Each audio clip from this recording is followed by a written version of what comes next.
Welcome back to MKTG 306 Fundamentals of Entrepreneurship. This is a very interesting course and it gets very practical as we go along. Remember that this is session 7. From session 1 to session 4, you were introduced to the understanding of what entrepreneurship is. You understood the multidisciplinary nature of entrepreneurship and the definition of entrepreneurship. All the way from session 5 to session 6 to now session 7, we are trying to understand, as an entrepreneur, how do you now learn to create a business? So in session 5, we looked at the business model canvas. In session 6, we looked at how to actually write a business plan. But after writing the business plan, is that how it ends? No. You need to acquire resources to help you to be able to execute on your business. And you know what? This particular session is about how do you acquire these resources. So stay glued as we go along.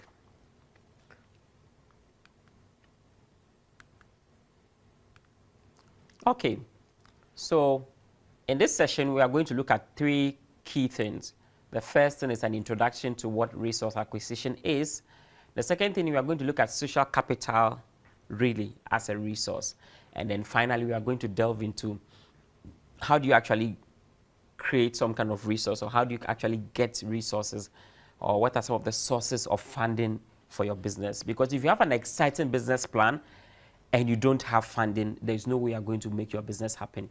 If you have an exciting business model canvas and you don't have a business plan, there's no way you're going to make money. So you need to be able to, and you have a business plan, but you don't have funding, there's no way you're going to make money. So there's a need for us to understand these funding issues and be exposed to these funding issues so that you can be able to now become a profitable business, having developed those exciting ideas. So the first thing we are going to look at is types of resources that an entrepreneur has. Now, these types of resources are several, but we want to make it easy for you to understand, so we represent each of the resources with an M. Now, looking at this slide, I want to ask you one simple question. What is the most important resource that you see on the slide? Think about it. I know some will say, look, it's about minutes, because if you don't have time as an entrepreneur, all these other resources are useless, right? Now, some of you will say management, because as the entrepreneur himself, if you get a very wrong person in the business, there's no way he can be able to do anything no matter the amount of time he has. So some of you will think that, look, it's management that is important. And I've also heard others argue that no, it's about the market. If you have an exciting idea, but there's nobody to sell to, nobody willing to buy, you don't really have a business. So it's the market. The market is absolutely important. Now, others can go ahead and argue here and there. The point you want to make is that all these resources are absolutely important for every entrepreneur to function. You need money, absolutely crucial for you to function. And for the rest of this session, we are going to discuss how do you make those money, how do you get the money. So that's what we are going to discuss.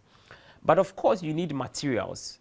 And remember, we discussed the business model canvas, where there's a session that we looked at the key resources, right? Key resources.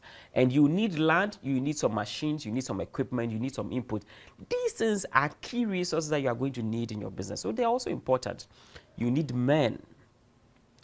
And recently, some studies that have been done has shown that, look, for a lot of entrepreneurs, it is the people that they are working with that happens to be their trouble, their nightmare.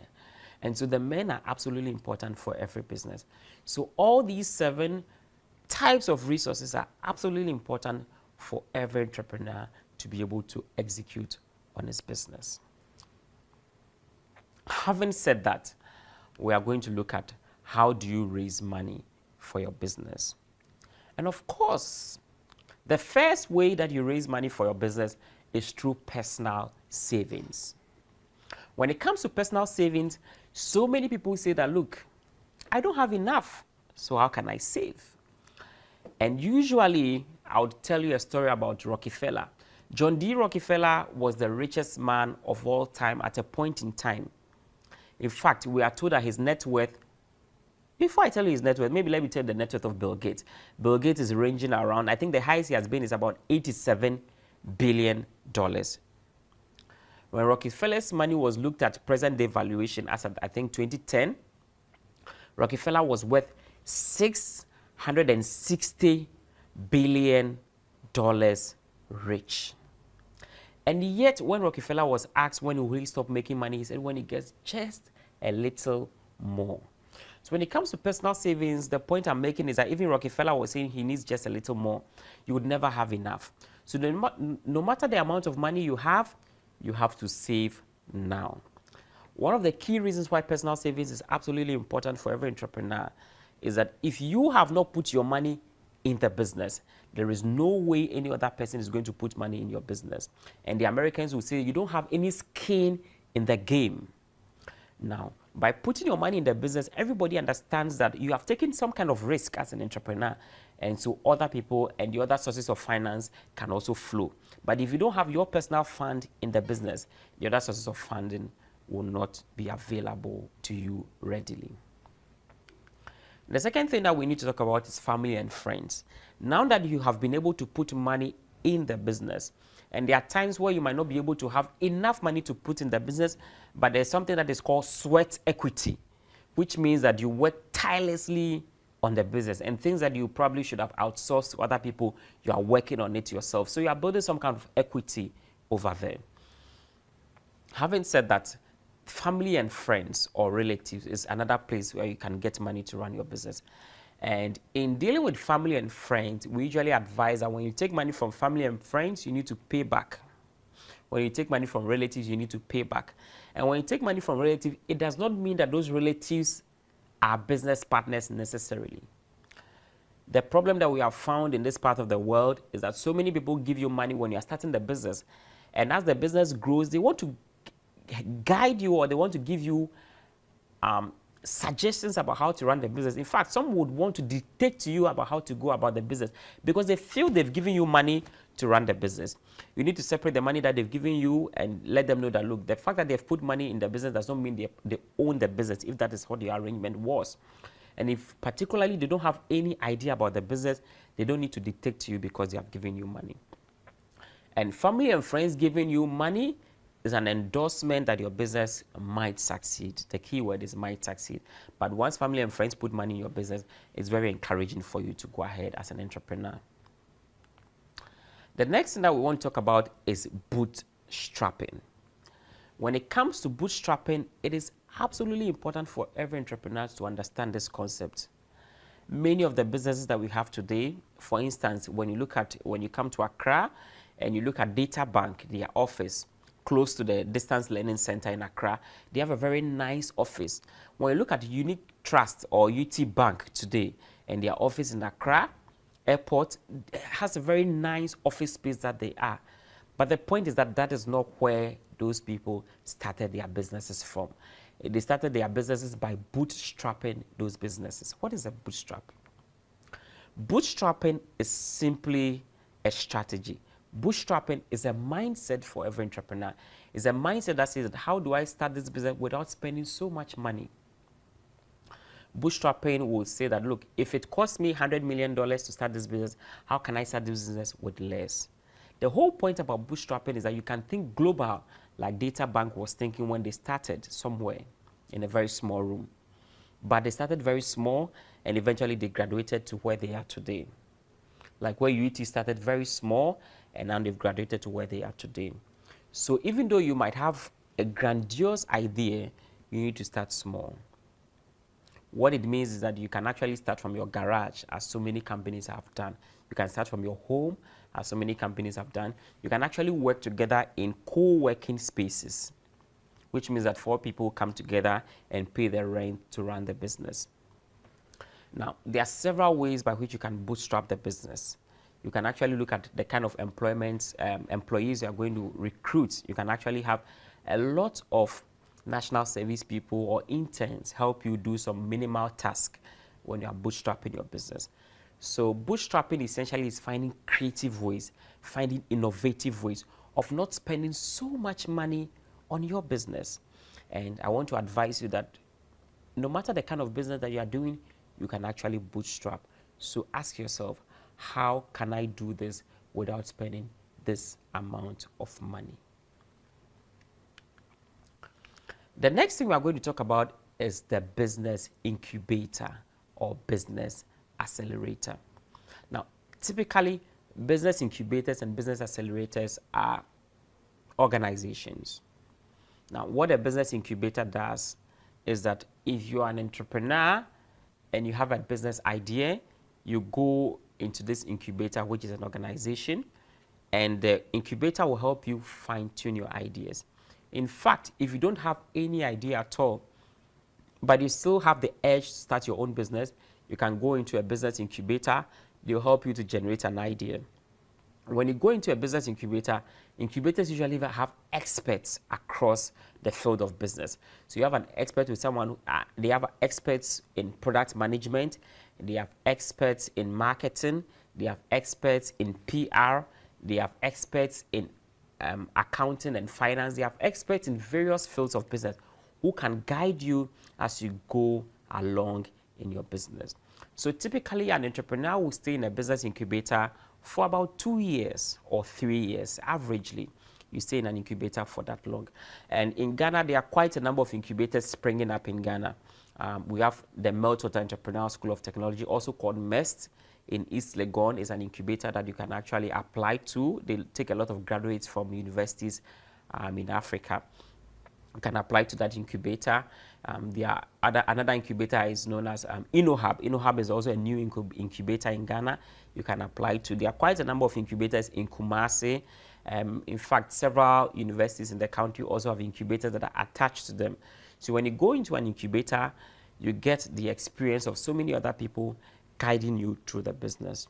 It's not for free though, but the incubators don't charge you upfront. In fact, some of the incubators that I have experienced, when you go into those incubators, you stay there, they give you some stipend for you to take care of yourself while you are there, which means that on a monthly basis, they give you some money for your transport. In fact, they supply food for you, they give you food. And so you don't need to worry about so much. You just need to think about the business and see how you are going to make that business happen. Business accelerators sometimes are mixed up with business incubators. In fact, there are some organizations that are incubators and sometimes refer to themselves as accelerators. This is because business incubators and business accelerators are very closely related. The difference between incubators and accelerators is that in an accelerator program, you stay there for a shorter period of time, typically 12 months or less than 1.5 years, typically in an accelerator program. And there are quite a number of business accelerators in Ghana here as well. Now, what incubators and accelerators do is to help you fine-tune your business and make your business successful. They take equity in your business. What accelerators and incubators understand is that not all the businesses will be successful, but for those that are successful, they take some kind of equity. It means that they own parts of your business. I've already explained taking money from family and friends. The next thing we need to understand is crowdfunding. Now, crowdfunding is a very easy way for people to raise money to fund their business. It's relatively new in Africa, particularly in Ghana. I've seen quite a few people use crowdfunding in Ghana to raise money, which means that you too can raise money through crowdfunding. So what is crowdfunding? Crowdfunding sits on top of the social media platforms that we have today. The whole idea about crowdfunding started from the arts, where people were producing drama or producing music and asked their friends to support them by putting some money in the music before they release the music or before they produce the music. That concept has been borrowed into business. So if you have a business idea, you go onto a crowdfunding platform. And I want you to go online and look for several other crowdfunding platforms apart from those that we'll be mentioning and those that are in the slides. There's one called Indiegogo. Okay, there is one called Kickstarter. There's one called Bank for the Future. And there are several other crowdfunding platforms that you can go to. When you go onto these platforms, you learn so much about crowdfunding, and we've explained a lot more in the slides. This is just to expose you that crowdfunding is another way that you can exploit to fund your business. The next thing that you can look at is angel investors. Angel investors are typically people who understand that for you to build your business, the bank is not the first place to go to as an entrepreneur who is starting with an idea. This is because about 9% or 90% of businesses fail. 90% of the ideas fail. Therefore, the banks cannot give you money because you are volatile as an entrepreneur. We all are as entrepreneurs. So, angel investors are individuals who have started businesses and successfully run businesses. And because you successfully started businesses before, they know what it takes to build a business. So angel investors know that the bank is not an option for you. They come in to put money in your business. When they put money in your business, they take a certain percentage of the business in terms of equity or ownership of the business. Now, all these sources of funds that we have explained are largely equity. And I've been mentioning the word equity, equity, equity. And one may be wondering, what is equity? So largely there are two major ways of raising funds. The 7 that I've mentioned are largely equity, but some can actually be debt as well. So there are two ways of raising funds. We have debt and equity. Debt financing means that when you give money to, when you take that debt money, it means you are going to pay back the money. And when you take debt money, it means that you owe the person that has given the money. Now, but when you take equity, it means whoever is giving the money to you owns part of the business. So in equity, you are giving ownership to the person, but in debt, you are not giving ownership to the business, to the person. And in debt, you need to pay the person back. In equity, sometimes when the business goes bad, the person knows that, look, this one could have gone bad, so you don't need to pay the person back. So that's the distinction between debt and equity. So I've explained what angel investors or who angel investors are. The next thing for me to explain is venture capitalists. Venture capitalists, unlike angel investors, are organizations, largely organizations. And when it comes to angel investors in Ghana, there are quite a few angel investors in Ghana. We have in fact, we have Angel Investors Network, GAIN. That is an organization for angel investors. You can actually go online and read more about them. Now, venture capitalists are much more of organizations that are made up of sometimes angel investors, sometimes pension funds. Now, these are funds that are available for long-term investment. And venture capitalists usually put in a lot more money than angel investors. That is one of the major differences between venture capitalists and then angel investors. Angel investors also come into your business at a very early stage, unlike venture capitalists who usually come at a later stage where your business is a little bit stable. What it means is that angel investors take much more risk than venture capitalists do. So these are some of the options that we've discussed here. The last but not the least option is the bank loans. Like I said, as an entrepreneur, if you are starting your business, the bank is not the first place to go to. In Ghana, the interest rates are absolutely high. And in the first place, the banks are not willing to give you the money. And even if they should, it will be difficult for you to pay based on the interest rate that they are going to give to you. And so the bank loans are probably the last option that you should look at. But as the slides unfold, if you look at the slide, you would see about 18 different sources of funds available to the entrepreneur. Now, the goal is to expose you to all these options so that you can have a blend of it. So one business can have money from family and friends, it can have crowdfunding, it can have angel investor, you can have your own personal savings. What we are saying here is that you don't need to stick to just one source of funding. Thank you.